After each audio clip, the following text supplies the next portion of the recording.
Launch कर दिया। फिर medical science, doctor John bush, जो उस वक्त एट द टाइम वो अमेरिकन डायबिटीज एसोसिएशन के चेयरमैन थे, उन्होंने बोला कि भाई ये जो दवा है इससे हार्ट की दिक्कत हो सकती है।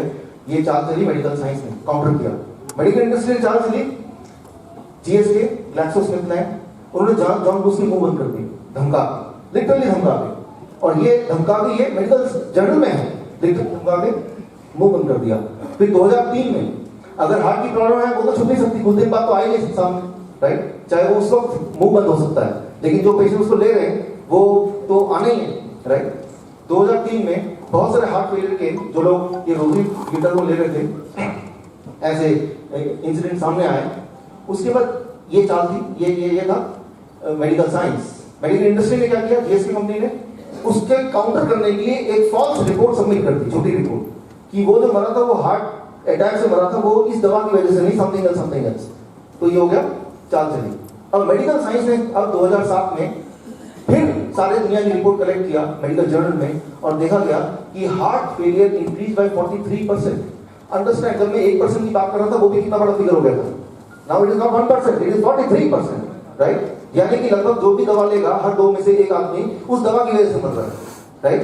सो ये था मेडिकल साइंस का काउंटर अटैक। और फाइनली मेडिकल साइंस जीत गया यहाँ पे, और 2010 में रोज़ीक्लिडोन बैन हो गया, और 2012 में कोर्ट ने $3 बिलियन पे फाइन लगाया। इंडियन करेंसी में होगा 20,000 करोड़ रुपए। 20 करोड़ रुपए नहीं बोल रहा, 200 करोड़ भी नहीं बोल रहा हूँ, 2000 भी नहीं, 20,000 करोड़ रुपए का जुर्माना लगाया किस पे, जीएसके कंपनी पे।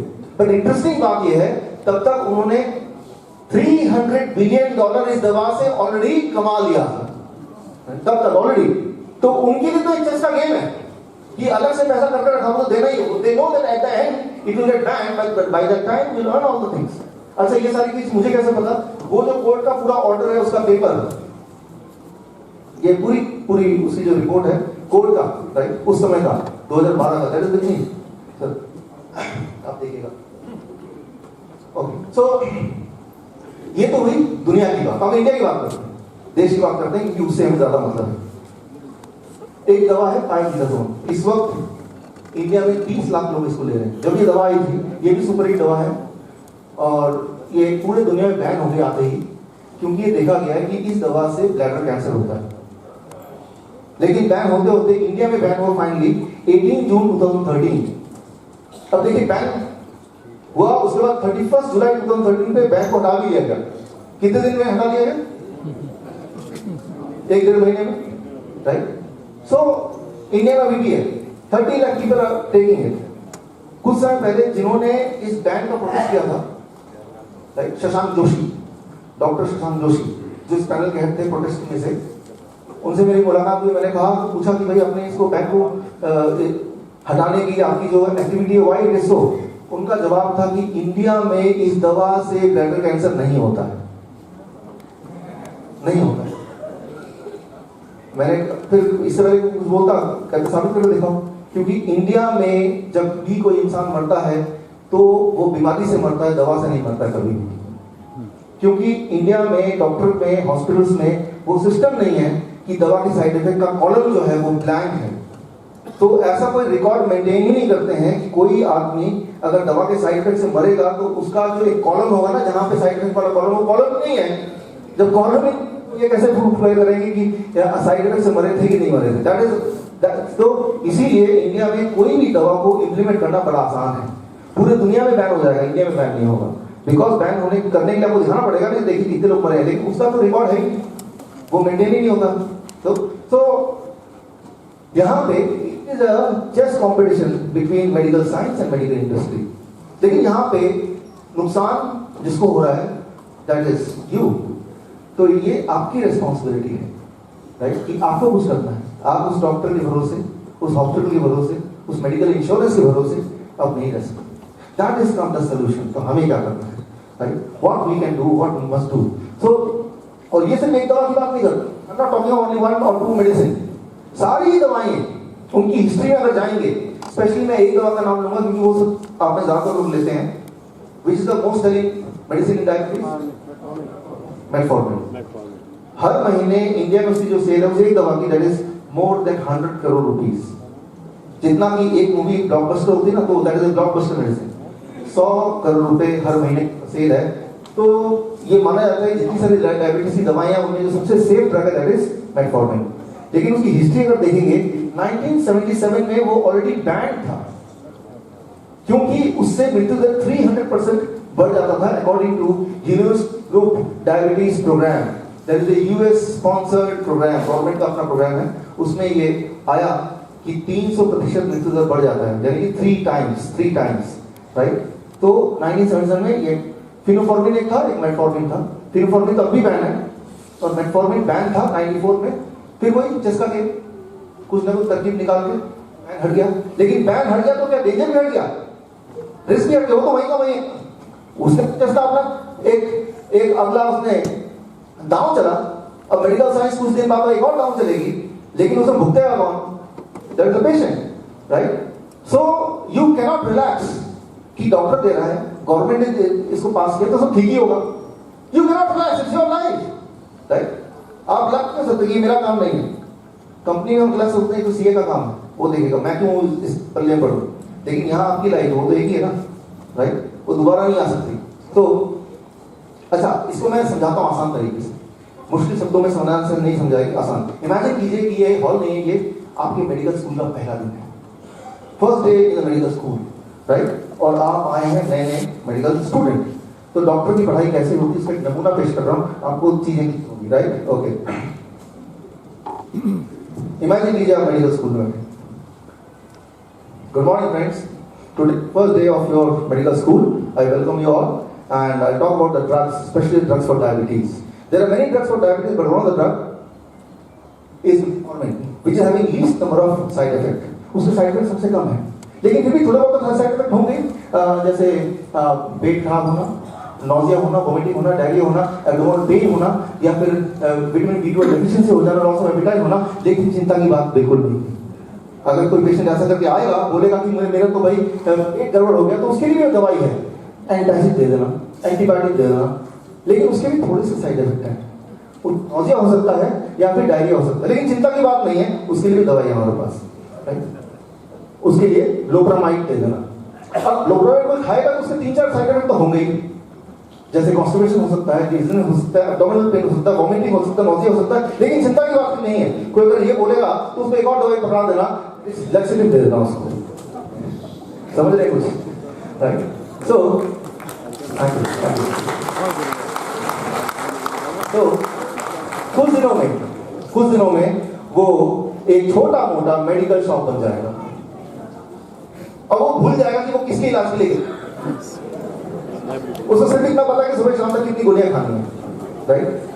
He has lost that track कि मैं गया किस लिए था, राइट। उसको ओवरऑल पता है पूरे दिन में मुझे ये सारी दवाई खत्म करनी, खाना खाना है कि नहीं वो कोई कंपलसरी नहीं है, बट दवा लेना टाइम से लेना, दैट इज मोस्ट इंपॉर्टेंट। क्योंकि वो डॉक्टर ने बहुत समझा दिया है, अगर गलती से एक भी दवा छूटी तो आपकी जान तो बस कर देंगे, राइट। बट ये एग्जैक्टली इसका उल्टा ही है ना। यहाँ पे हम बात कर रहे हैं जो इंपॉर्टेंट दवाइयां हैं जो हम लेते हैं, उनमें से sulfonylureas one of the most important drug, because ये सबसे ज्यादा लोग लेते हैं। लेकिन ये जो दवाई है जब ये बनी तो क्या आपको लगता है कि इसके पीछे हजारों साइंटिस्ट कई घंटे तक, सालों साल तक उन्होंने रिसर्च किया, बिलियंस ऑफ डॉलर्स लगे, फिर ये दवाई आई, हजारों लाखों तरह से टेस्टिंग हुई, तब आपको दी गई। That is what is thought, isn't it?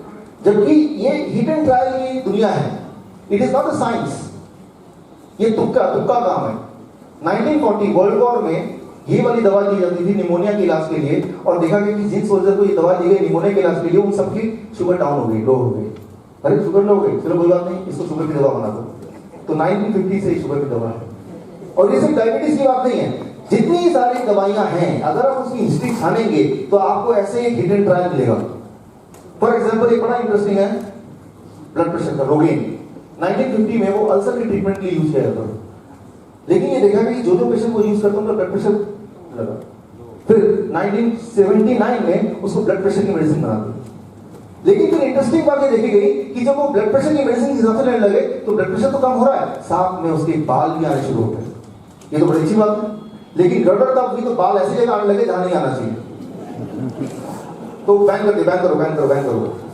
लेकिन अभी यही दवा ब्यूटी प्रोडक्ट बन गया, इसका लोशन आ गया कि लोशन सिर पे लगाओ बाल हो जाएंगे, राइट। लेकिन तब कुछ और पता चलेगा, फिर उसको बंद करेंगे कुछ साल में।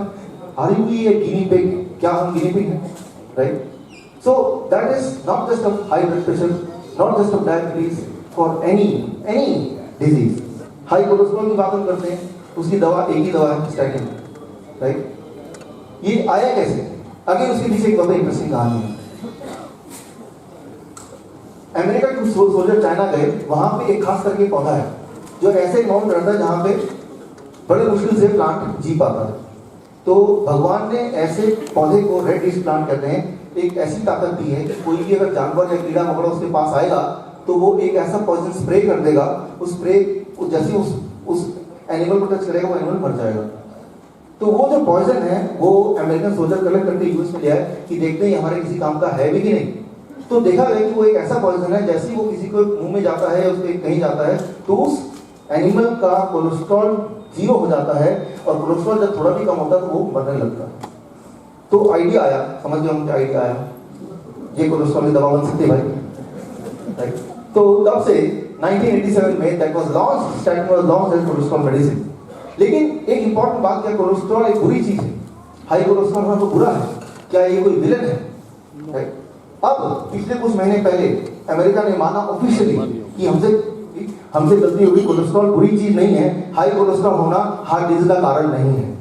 अभी माना, राइट नाउ, राइट। 40 साल, तो 40 साल तो लेकर है ना। Now the guideline has change, it is not a medicine, it is cholesterol is not a disease, right. बल्कि ये देखा गया कि जिन लोगों का हार्ट अटैक होता है नॉर्मली, उन सबके रिकॉर्ड से देखा गया कि ये वो लोग हैं जिनका कोलेस्ट्रॉल या तो नॉर्मल था या नॉर्मल से नीचे था। तो अब ये ठीक उल्टा हो गया, कोलेस्ट्रॉल बढ़ाओ, घटाओ नहीं, बढ़ाओ, राइट। सो इसका ये तुक्के की साइंस है, ना कोई सिर ना कोई पैर। कीमोथेरेपी की बात करते हैं, कैंसर की बात करें, कैंसर के इन्वेंटर कौन है? हिटलर। कॉन्सेंट्रेशन कैंप में मस्टर्ड गैस का जो चल रहा था, वहां के कैंप के बंदियों को, उनको सताने के लिए, उनको कुछ ऐसा करने के लिए कि वो मरे भी ना और डेड बॉडी की तरह रहे। That is called mustard gas experiment. वो एक्सपेरिमेंट में जो साइंटिस्ट शामिल थे, जो डॉक्टर शामिल थे, राइट, वही डॉक्टर अमेरिका जाके they came together and they made chemotherapy. Chemotherapy करता क्या है? व्हाइट ब्लड सेल को ये किल करता है, यानी कि इम्यून सिस्टम कमजोर करता है, कुछ ऐसा कर देता है कि इंसान जिंदा तो है but like dead body, right. So chemotherapy की हिस्ट्री अगर देखेंगे तो you will find, you will be surprised to find that the inventor is Hitler. So जरा सोचिए, जिसका इन्वेंटर हिटलर हो वो आपका फायदा कैसे करेगा, राइट। तो यहाँ पे मैं यही बोलना चाह रहा हूँ, you have to take the charge. तो अब सवाल यह है कि हमें करना क्या है, ये तो समझ आएगी।